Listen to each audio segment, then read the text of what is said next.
नमस्कार विद्यार्थी मित्रांनो, मी अक्षय कुंभारे, स्पंदन करिअर इन्स्टिट्यूट नागपूर तर्फे सर्वांचं स्वागत करत आहे। आज आपण तुलनात्मक कोडे कंपॅरिझन टाइप पझलचा भाग 2 बघणार आहे। यामध्ये आपण थोडे ॲडव्हान्स लेवलचे क्वेश्चन्स बघणार आहेत। तसं तर बघितलं तर कंपॅरिझन टाइप मध्ये तेवढं काही ॲडव्हान्स राहत नाही, एकदम इझी टॉपिक आहे।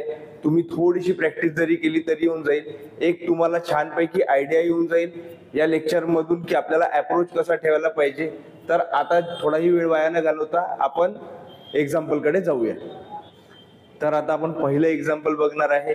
आपण सर्वात महत्त्वाचं काय आहे, प्रश्न काळजीपूर्वक वाचणे, त्याला समजणे आणि त्याला प्रॉपर पद्धतीने एक फॉर्मॅट मध्ये ठेवणे। चला तर प्रश्न वाचूया। सुधांशु हा कोकिलापेक्षा वयाने जेवढा मोठा आहे तेवढाच तो प्रवीणपेक्षा वयाने लहान आहे। कोणाबद्दल बोलत आहे? सुधांशु। सुधांशु हा काय, कोकिलापेक्षा वयाने मोठा आहे। सुधांशु हा कोकिलापेक्षा जेवढा वयाने मोठा आहे तेवढाच तो प्रवीणपेक्षा वयाने लहान आहे। तेवढाच तो प्रवीणपेक्षा वयाने लहान आहे। म्हणजे कोकिलापेक्षा सुधांशु 2 वर्ष मोठा असणार, तर प्रवीणपेक्षा 2 वर्ष काय आहे, तो लहान आहे। याचा अर्थ असा आहे, नितीन व कोकिला समान वयाचे आहे। कोकिला व नितीन समान वयाचे आहे। म्हणजे याचा अर्थ काय होईल, कोकिलापेक्षा जेवढा सुधांशु मोठा आहे तेवढाच नितीन पेक्षाही तो मोठा आहे। तर खालीलपैकी कोणते विधान असत्य आहे? ह्या वर्ड्स कडे प्रॉपर लक्ष आपलं नेहमी पाहिजे। सत्य विचारलेलं आहे की असत्य? आपली पझल सॉल्व्ह झालेली आहे, बस एवढ्या याच्यात आपलं काम झालं। याच्यावर आधारित आपल्याला प्रश्नाचं उत्तर द्यायचं आहे। आपण घाईघाईत काय करतो, पहिला ऑप्शन वाचतो, कोकिलाही प्रवीणपेक्षा वयाने लहान आहे। कोकिलाही काय प्रवीणपेक्षा वयाने लहान आहे, हा बरोबर मारलं आणि समोर चाललो गेलो। पण आपल्याला विचारलं काय आहे, असत्य। तर या गोष्टीकडे प्रॉपर आपलं लक्ष पाहिजे। आपलं उत्तर हे नाही आहे, कारण की मला असत्य विचारलेलं आहे आणि ऑप्शन ए काय आहे, सत्य आहे। नितीन हा प्रवीणपेक्षा वयाने लहान आहे। नितीन हा प्रवीणपेक्षा लहान आहे का, तर हे पण विधान सत्य आहे। सुधांशु हा नितीनपेक्षा वयाने मोठा आहे। सुधांशु जो आहे हा नितीनपेक्षा वयाने मोठा आहे का, तर ऑप्शन सी मधलं जे विधान आहे ते सुद्धा सत्य आहे। प्रवीण हा वयाने सर्वात मोठा नाही। आता इकडे बघा काय आहे, प्रवीण हा सर्वात मोठा आहे वयाने। इकडे आपल्याला क्लिअरली दिसते की प्रवीण हा सर्वात मोठा आहे, त्यामुळे ऑप्शन डी हे आपलं उत्तर राहायला पाहिजे। आय होप तुमच्या लक्षात आलं असणार। आता आपण अजून एक असंच एक्झाम्पल बघूया। आता आपण दुसऱ्या क्रमांकाचा एक्झाम्पल बघणार आहे। सर्वात पहिले आपण एक्झाम्पल चांगल्या पद्धतीने वाचून घेऊ, त्याच्यामधनं काय येते ते आपण बाजूला जे हिंट्स आपल्याला मिळतात पझल मधून, त्या हिंट्स आपण प्रॉपरली बाजूला लिहून घेऊ आणि एक प्रॉपर आपली पझल सॉल्व्ह करून घेऊ। ए हा बी पेक्षा वयाने मोठा आहे। चला काय म्हणत आहे, ए जो आहे हा बी पेक्षा वयाने मोठा आहे। जो मोठा आहे त्याला मी लिहितो वर। समोर काय, जेव्हा की सी आणि डी हे ई पेक्षा वयाने मोठे आहे। जेव्हा की सी आणि डी हे ई पेक्षा वयाने मोठे आहे, किंवा असं येऊ शकते सी आणि डी हे ई पेक्षा वयाने मोठे आहे।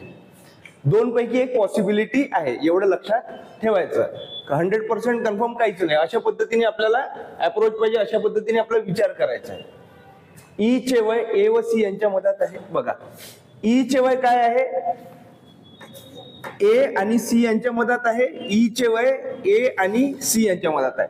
आता दोन्ही गोष्टी काय पॉसिबल आहे। तुम्ही बोलाल की सर हे बरोबर आहे, सी आणि ए च्या मधात ई चं वय आहे। इकडे तर मधात डी पण येतो, पण त्यांनी एक्झॅक्टली मधात नाही म्हटलंय, बरोबर मधात नाही म्हटलंय। एक्झॅक्टली बिटवीन असा त्यांनी शब्द वापरलेला नाहीये। त्यांनी काय म्हटलंय, फक्त ई चे वय ए व सी यांच्या मधात आहे, बरोबर मधात आहे असं म्हटलंय का नाही। त्यामुळे दोन्ही पॉसिबिलिटी येतात। सी आणि ए च्या मधात कशाचं कोणाचं वय आहे, ई चं। सी आणि ए च्या मधात कोणाचं वय आहे, ई चं। बरं ए पेक्षा लहान कोण आहे, बी। ए पेक्षा लहान कोण आहे, बी। याच्यावरून आपल्याला लक्षात आलं। आता याचं काम झालं। जर सी हा बी पेक्षा वयाने मोठा आहे, जर सी हा बी पेक्षा वयाने मोठा आहे, जर सी हा बी पेक्षा वयाने मोठा आहे, तर खालीलपैकी कोणते विधान निश्चितपणे सत्य आहे? काय वर्ड वापरलाय त्यांनी, निश्चितपणे सत्य, डेफिनेटली ट्रू। तर आता आपण ऑप्शन मध्ये बघूया, आणि हे जे आपण सॉल्व्ह केलेले आहेत दोन, आता दोघांपैकी एक कुठलं तरी आहे, पण आपण काय आहे, जेवढं आपल्याला माहिती आहे त्या माहितीनुसार आपण एवढं सॉल्व्ह केलेलं आहे. पुन्हा एकदा चेक करून घेऊ. ए हा बी पेक्षा वयाने मोठा आहे, ए हा बी पेक्षा वयाने मोठा आहे, ए हा बी पेक्षा वयाने मोठा आहे, दोन्ही याच्यात बरोबर आहे. जेव्हा की सी आणि डी हे ई पेक्षा वयाने मोठे आहे, जेव्हा की सी आणि डी हे ई पेक्षा वयाने मोठे आहे, जेव्हा की सी आणि डी हे ई पेक्षा वयाने मोठे आहे. आय होप तुम्हाला लक्षात आलं असणार. ई चे वय ए व सी यांच्या मधात आहे, ई चे वय ए आणि सी यांच्या मधात आहे, ई चे वय ए आणि सी यांच्या मधात आहे. बरोबर मधात म्हटलं असतं तर हे बरोबर असतं, मग हा पण याला नाही बघितलं असतं, पण त्यांनी काय तो शब्द नाही वापरलाय एक्झॅक्टली वाला, बरोबर मधात वाला. जर सी हा बी पेक्षा वयाने मोठा आहे, जर सी हा बी पेक्षा वयाने मोठा आहे, सी काय आहे बी पेक्षा वयाने मोठा आहे, तर खालीलपैकी कोणते विधान निश्चितपणे सत्य आहे. चला ऑप्शन बघूया. ए हा बी पेक्षा वयाने मोठा आहे, ए हा बी पेक्षा वयाने मोठा आहे, ए हा बी पेक्षा वयाने मोठा आहे, सत्य आहे, निश्चितपणे सत्य आहे. नेक्स्ट आपण बघूया ऑप्शन सी हा डी पेक्षा वयाने मोठा आहे, सी हा डी पेक्षा वयाने मोठा आहे. चला इकडल्या याच्यात तर मला दिसते, पण इकडे दिसतंय का नाही, सी हा डी पेक्षा लहान दिसत आहे, त्यामुळे सी हा डी पेक्षा वयाने मोठा आहे, निश्चितपणे सत्य म्हणू शकतो काय, नाही. डी हा सी पेक्षा वयाने मोठा आहे, तेच झालं. पहिल्याच्यात मला काय दिसतंय, डी हा सी पेक्षा लहान आहे, दुसऱ्याच्यात काय डी हा सी पेक्षा मोठा आहे, त्यामुळे हे सुद्धा निश्चितपणे सत्य नाही आहे.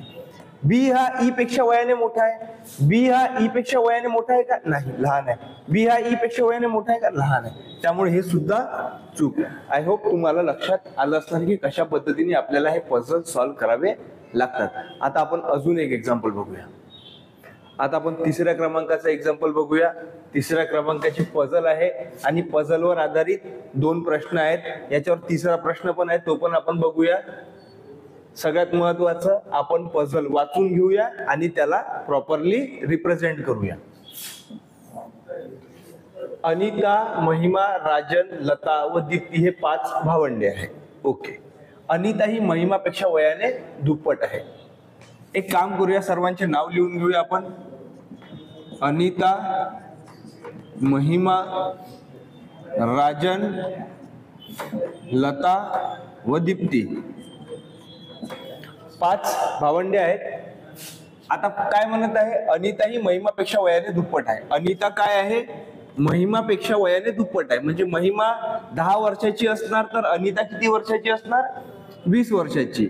इकडे मी याला x ने रिप्रेझेंट करतो, याला मी 2x ने रिप्रेझेंट करतो. तुम्ही प्रॉपर नंबर सुद्धा देऊ शकता. अनिता ही महिमापेक्षा वयाने दुप्पट आहे. राजन हा महिमाच्या वयाच्या निम्मा आहे.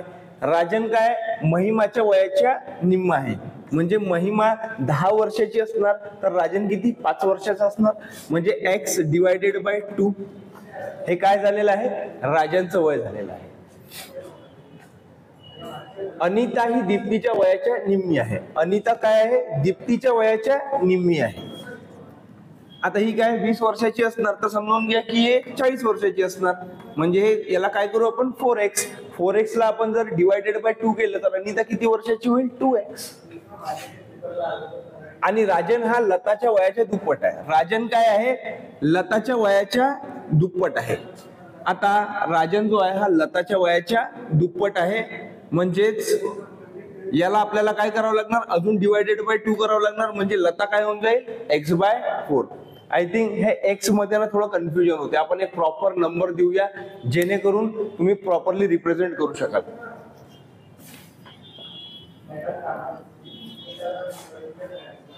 काय म्हणताय, अनिता ही महिमापेक्षा वयाने दुप्पट आहे. अनिता काय महिमापेक्षा वयाने दुप्पट आहे. महिमा मी काय 100 वर्षाची करतो आणि अनिता किती 200 वर्षाची. असं समजा की हे व्यक्ती नाही आहेत, काही झाडं आहेत, काही कासव आहेत ज्यांचं वय जास्त राहते, त्या हिशोबाने महिमा अनिता काय महिमापेक्षा वयाने दुप्पट आहे. अनिता ही महिमापेक्षा वयाने दुप्पट आहे. राजन हा महिमाच्या वयाच्या निम्मा आहे.